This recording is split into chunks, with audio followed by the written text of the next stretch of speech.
Olá, minhas estrelas! Tudo bem com vocês? Espero que estejam todos bem, Prof. Frequio aqui falando. Estamos aqui nessa aula para a gente poder aprender de uma vez por todas licitações e contratos. O objetivo dessa sequência de vídeos é ensinar para você que direito administrativo pode ser aprendido sem medo, isso mesmo.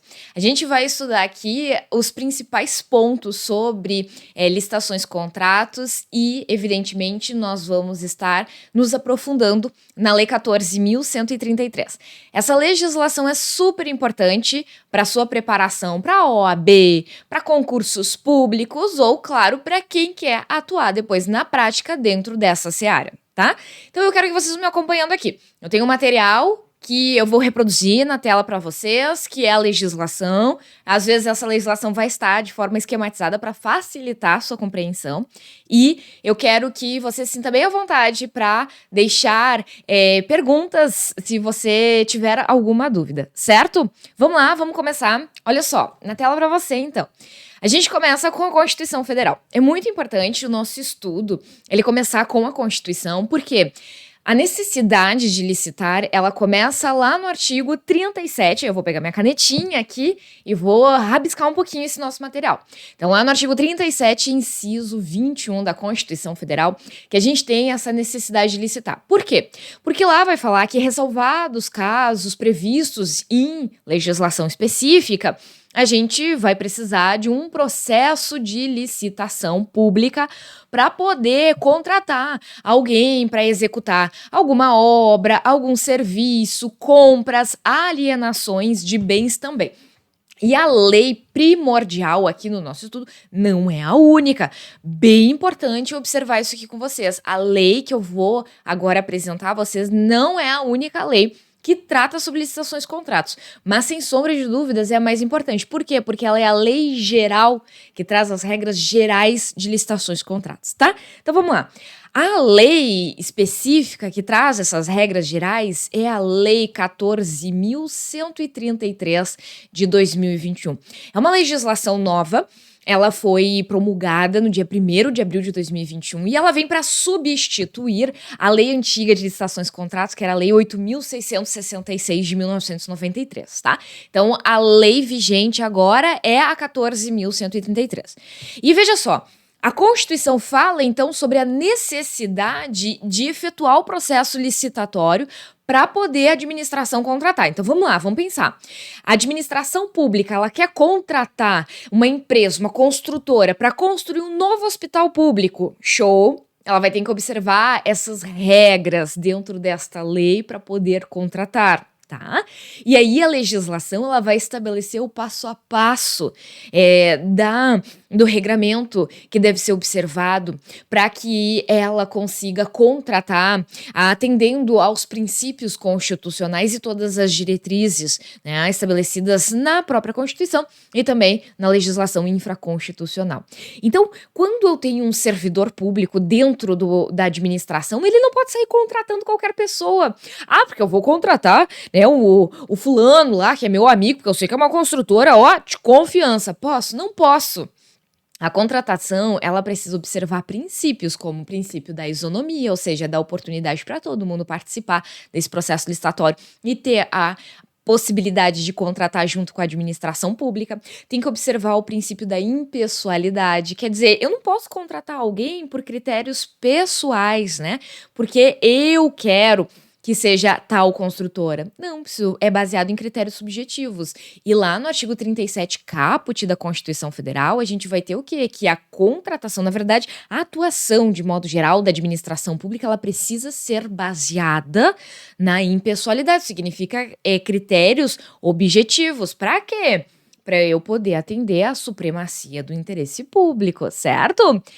Bem, eu disse a vocês que a Lei 14.133 é a norma geral de licitações de contratos, mas é porque a União que pode trazer regra e aí o município tem que obedecer a regra que a União trouxe e cadê, né, a possibilidade do município de trazer a sua lei municipal falando sobre licitações? Calma lá, a gente tem que olhar as competências da Constituição Federal. Olha só, Vai dizer o artigo 22 da Constituição que compete privativamente. É só competência da União legislar sobre. Veja o inciso 27. É somente competência da União ela trazer normas gerais de licitações, contratos.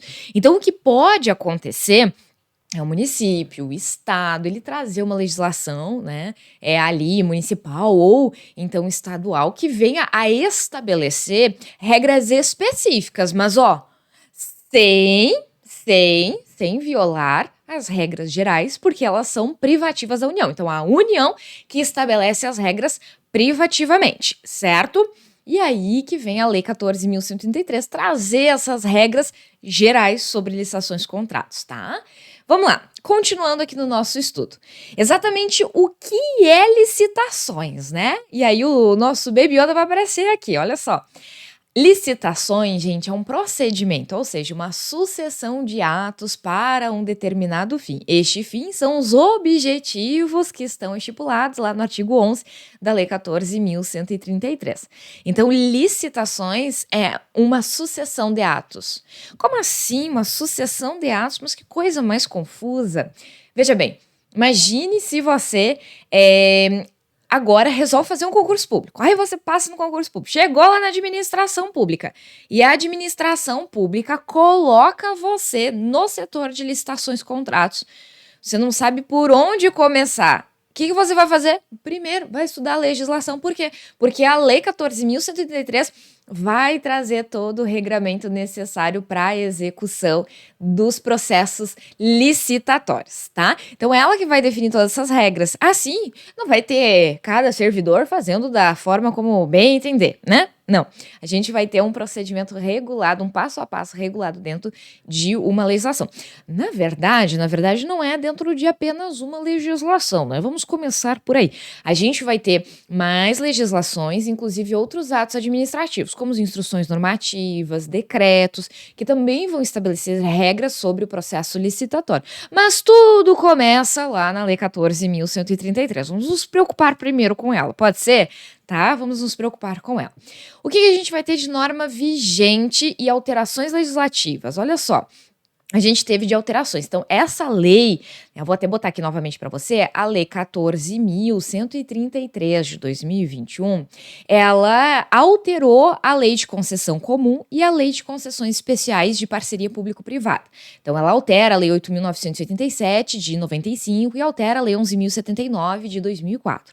Essas alterações são para acrescentar dentro dessas leis a possibilidade de utilização da modalidade diálogo competitivo. Vamos lá.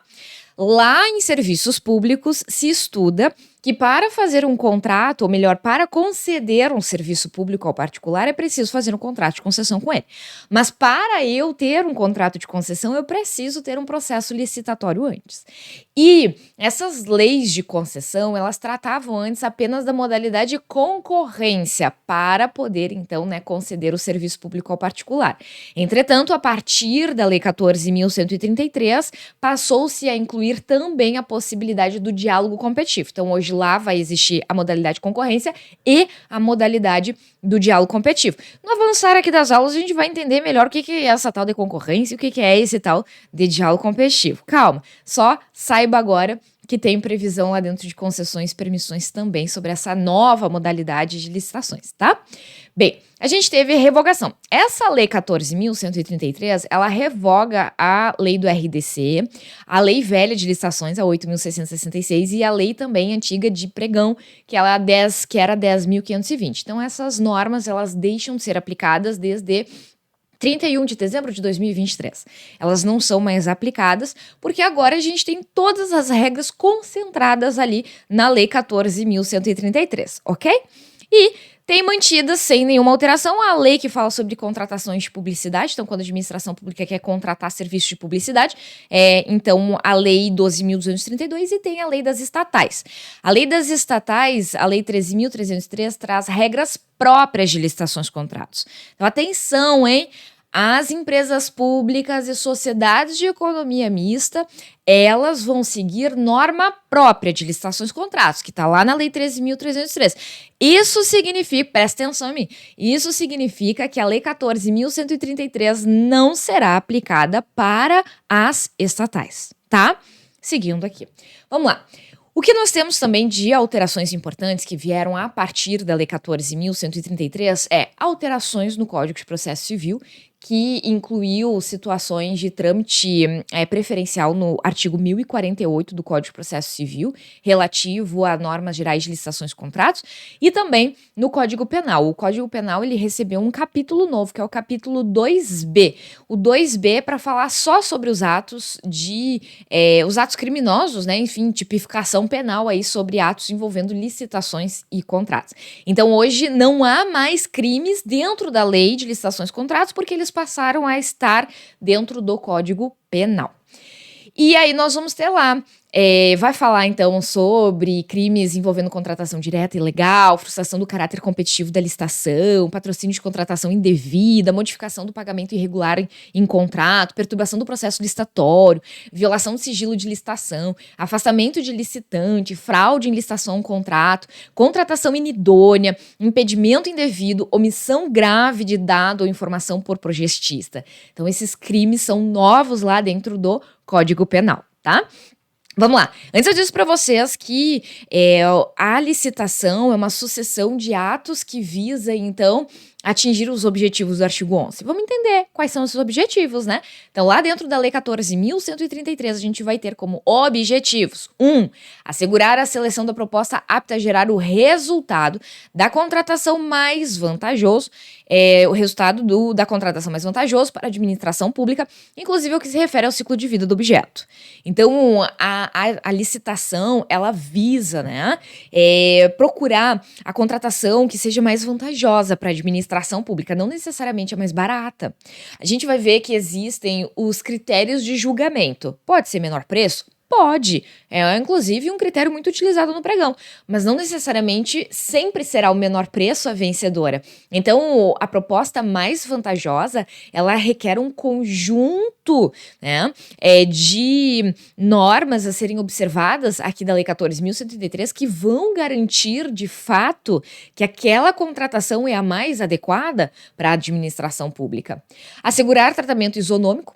Lembra lá do prefeito? O prefeito não pode contratar o amigo dele que tem a construtora, né? Ele vai ter que abrir um processo licitatório e nessa licitação ele vai contratar quem trouxer a melhor proposta de acordo com os critérios objetivos do edital. Edital é o nome de um documento que a gente vai ver aqui no curso das nossas aulas, né? Que trata, então, sobre todas as regras desse processo licitatório. Ok? Também é objetivo evitar contratações de sobrepreço ou com preços manifestamente inexequíveis, ou seja, a pessoa dá um preço que ela não consegue executar depois. E superfaturamento, tá? Também incentivar a inovação e desenvolvimento sustentável. Então, estes são os objetivos do processo licitatório. Toda vez que a administração pública for licitar, ela precisa atender esses objetivos elencados no artigo 11. E quem é que deve licitar? A gente vai chamar de destinatários. Então, a gente passa agora a estudar quem são os destinatários dessa lei, ou seja, a quem, né, deve ou quem deve executar todas essas regras de processo licitatório. Vamos lá? Olha só aqui comigo. Destinatários. Primeiramente, aplica-se para a administração pública direta. Então, entes federativos, né, todos os seus órgãos, também autarquias, fundações, órgãos dos três poderes, tanto faz. Se é Tribunal de Justiça, ou seja, pertence, né, à estrutura do Poder Judiciário, se é a Assembleia Legislativa, ou seja, pertence ao Poder Legislativo, ou se é a Polícia Civil querendo contratar, né, ela pertence ao Poder Executivo. Então, independentemente de onde esse órgão, a qual poder ele está atrelado, ele vai ter que obedecer a regras de licitações e contratos. Também os fundos especiais e as entidades controladas de forma direta ou indiretamente pela administração pública. E não se aplica as estatais, que eu já tinha mencionado a vocês, hein? Então, presta atenção, hein? Isso aqui tem caído em prova, se é que você me entende, né? A gente tem aí a cobrança de que a Lei 14.133 não se aplica para as empresas públicas e sociedades de economia mista, ou chamadas, então, de estatais. Bem, sobre os objetivos, destinatários, a gente já viu, mas agora sobre o objeto da licitação. Então, quando que eu tenho que licitar? Como é que eu, gestor, vou saber quando que eu preciso licitar, né? Que eu preciso observar esse processo licitatório. O artigo 2º da lei, ele vai dizer para situações de alienação, concessão, direito real de uso de bem. Então, imaginem vocês um patrimônio da administração pública. E aí, a prefeita do município, ela tá querendo com umas ideias lá de permitir que aquele bem ele seja utilizado por uma empresa que está querendo vir para o nosso município para se instalar, enfim. E aí ela pode simplesmente entregar esse patrimônio para essa empresa? Não é bem assim. Agora, ela tem a possibilidade de conceder o direito real de uso dessa propriedade, mas aí, para isso, ela precisa observar regras de licitações. Claro que a gente vai ter situações onde não vai ser necessário licitar, mas isso mais à frente nós vamos entender. Então, agora eu preciso que você saiba que, se eu falar em alienar bens ou conceder o seu uso, né, dos bens públicos que a gente está falando aqui, hein? Aí nós vamos precisar observar as regras aqui da 14.133. Compra, inclusive encomenda. E a administração pública quer comprar café para colocar nas repartições públicas, ou ela vai comprar também livros para disponibilizar nas escolas públicas, ela vai ter que licitar. Locação, ela precisa locar um imóvel para colocar uma secretaria para trabalhar lá dentro. Ela vai ter que licitar. Concessão e permissão de uso de bens públicos, prestação de serviços também, inclusive os técnicos profissionais especializados, né? Ela quer buscar a prestação de um serviço, obras e serviços de arquitetura e engenharia, contratação de tecnologia da informação e da comunicação. Então, ela vai ter que licitar sempre que ela quiser, né? Bens, serviços, se ela quiser também contratações de obras, serviços de engenharia, ela vai ter que licitar. Essa é a regra, né? A Lei 14.133 vai se aplicar de uma forma subsidiária para as licitações que visam conceder ou permitir serviço público, de acordo com a Lei 8.987. Então, a Lei 8.987, que é a Lei de Concessão Comum, ela vai prever as suas regras próprias de licitações e contratos e subsidiariamente que a gente vai aplicar as normas da 14.133. A Lei de Parcerias Público-Privada, mesma coisa, né? Que é a Lei 11.079, a Lei das Concessões Patrocinadas e Concessões Administrativas.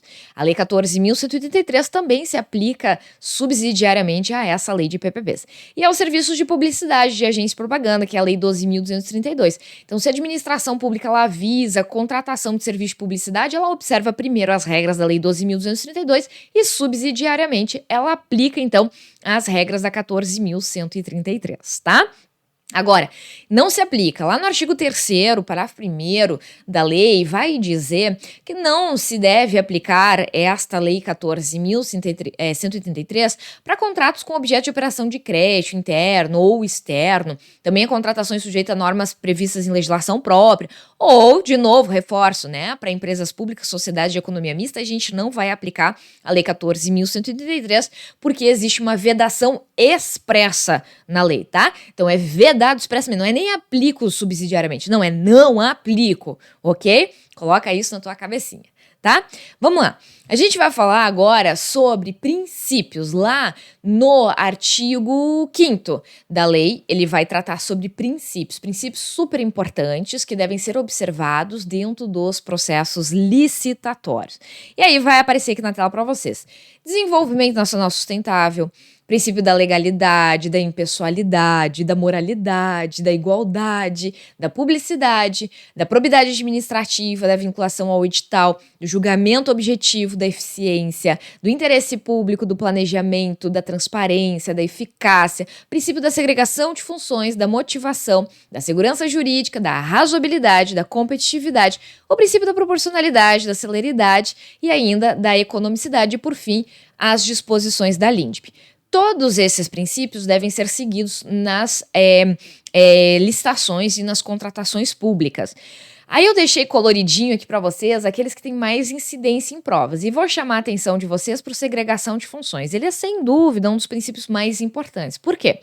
Porque, embora ele já fosse aplicado anteriormente a 14.183, a sua promulgação, esse princípio agora, em 2021, né, com essa nova lei, é que ele vem estar expresso ali. E esse princípio da segregação de funções, ele pressupõe o quê? Ele pressupõe que a atuação da administração pública, ela seja repartida entre vários servidores públicos. Então, não vou ter apenas um servidor cuidando de todo o processo licitatório, porque isso aumenta a possibilidade de erros dentro dessa licitação, de erros ou também de improbidade, né?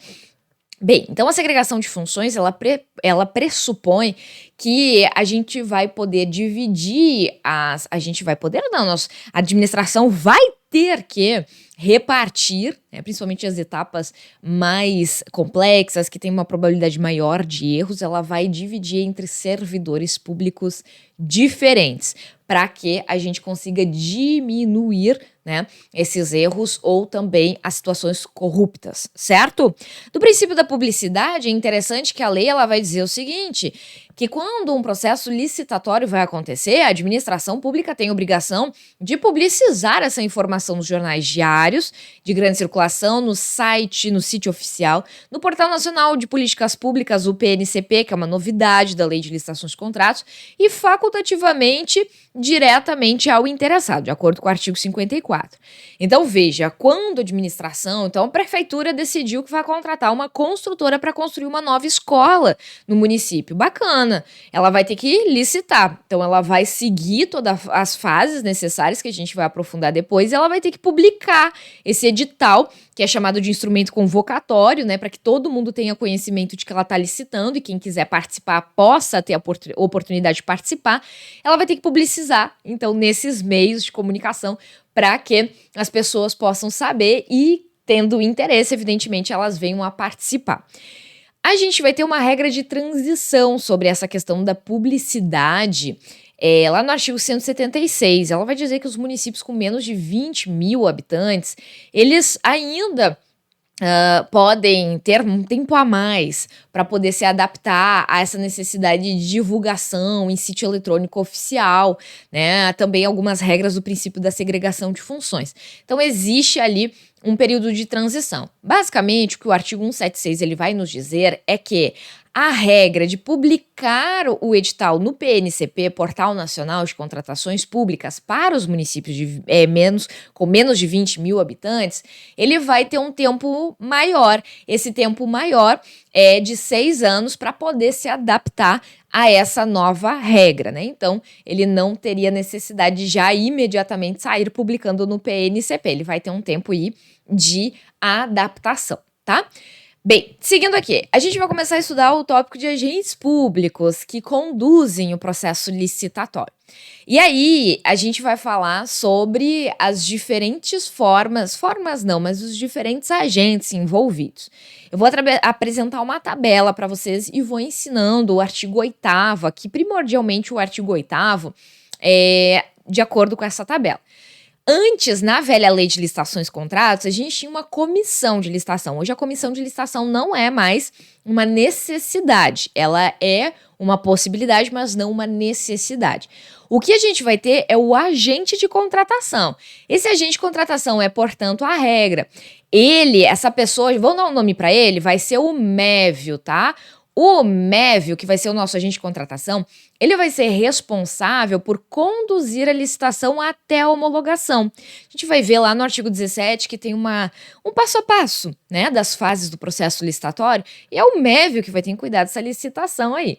Ele precisa ser um servidor efetivo ou empregado público dos quadros permanentes, ele responde individualmente pelos atos dentro desse processo licitatório, exceto se ele for induzido a erro, né? E no caso do pregão, o Mévio, ele vai se chamar pregoeiro e não agente de contratação. Mas eu posso também ter situações onde eu vou precisar de uma comissão, ou seja, vai ter que ser o Mévio, o Tício, a Betina e a Maria também. Então eu formo uma comissão. Quando que eu formo a comissão? Olha só, no diálogo competitivo eu vou precisar da comissão, ela é obrigatória para a modalidade de diálogo competitivo.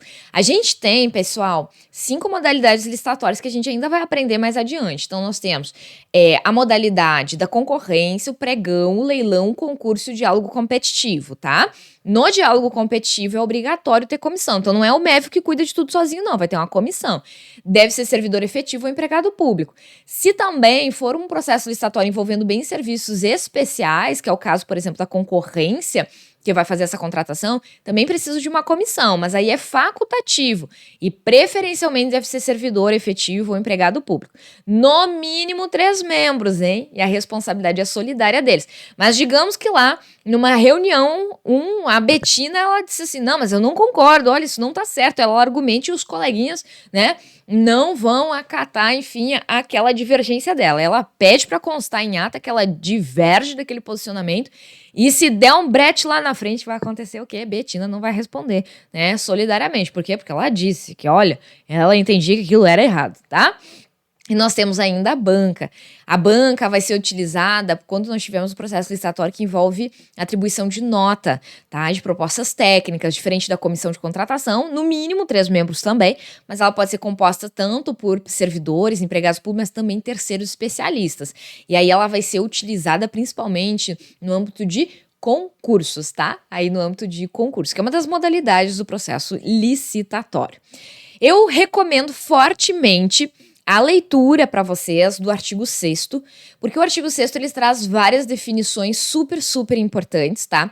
Essas definições, elas são muito esclarecedoras para quem vai estudar processo licitatório e contratações públicas, porque como é uma legislação com uma riqueza de terminologia técnica, né, e terminologias técnicas que muitas vezes não fazem parte do nosso dia a dia, então é necessário fazer a leitura para compreender essas definições, esses conceitos, tá? Mas isso você vai fazer a leitura. E sem choro, hein? Eu sei que tu vai abrir lá o artigo 6º da Lei 14.133 e vai ficar arrepiado porque tem uma quantidade bem grande de incisos. Mas, ó, sem choro. Tu não tá querendo aprovar, seja em concurso, seja na OAB, seja na minha disciplina para quem é aluno da minha graduação, né? Seja aí, quer atuar em âmbito do direito público, em licitações, contratos, então, meu bem, vai ter que estudar. E aí, vai lá fazer a leitura do artigo 6º, tá? A gente, antes de terminar aqui, eu quero falar a vocês sobre as fases de licitação, mas antes eu quero apresentar as modalidades licitatórias, tá? Eu não vou ainda me aprofundar nas modalidades licitatórias, vai ficar para o próximo bloco, mas eu já quero apresentar a vocês essas modalidades. Por quê? Porque elas são importantes no desenvolvimento do conteúdo. Então vamos lá, eu vou apresentar a vocês. A gente vai ter de modalidades a concorrência, o pregão, o concurso. Não é concurso público, hein? Fica atento, tá? É diferente, concurso aqui é concurso para contratação de trabalho técnico, artístico ou científico, tá? Leilão e diálogo competitivo. Aí, no próximo, né, na próxima aula, a gente vai estudar como é que a gente identifica cada uma dessas situações, mas não agora ainda. Então, já convido vocês para assistir a próxima aula. Se você gostou dessa aula aqui, já deixa o teu like. Se você quiser deixar um comentário, também vou ficar feliz de ver. E eu deixo meu abraço bem apertado para vocês e espero encontrá-los na próxima aula, no bloco 2 dessa série de aulas sobre licitações e contratos. Até lá, pessoal!